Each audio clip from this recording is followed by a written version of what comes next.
Kami nag-hiking. Ayan ang maririnig mo mga huni, ang kuliglig. Kuliglig ba yan? Ano bang huni yan? Yung nag-message sa akin si Taytay na sabi niya punta kami ng Yangming Shan kinabukasan. Akala ko sa Bulaklakan kami pupunta.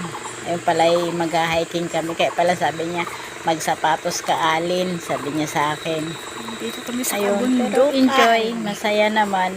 Matatawa ka lang dito sa mga mag-aamat mag-iina malimit madula sa palusong at kanya-kanyang hilahan.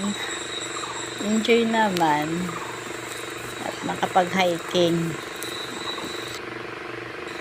At ayan na yung yung part na palusong ka na nagkakandadulas yung mga mag-aama. At yan na yung yan na yung dulo na tinatarget namin, narating na namin. Maganda dyan kasi siya, napaikutan ng bundok, tapos yung bundok makikita mo na malapit siya sa ulap. Ang taas.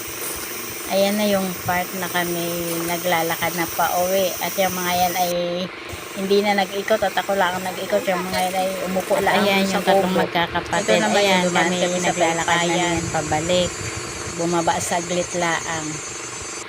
At ayan na nga, kami pauwi na hanggang sa dumaan kami sa Yunxian at doon kami nagtanghalian.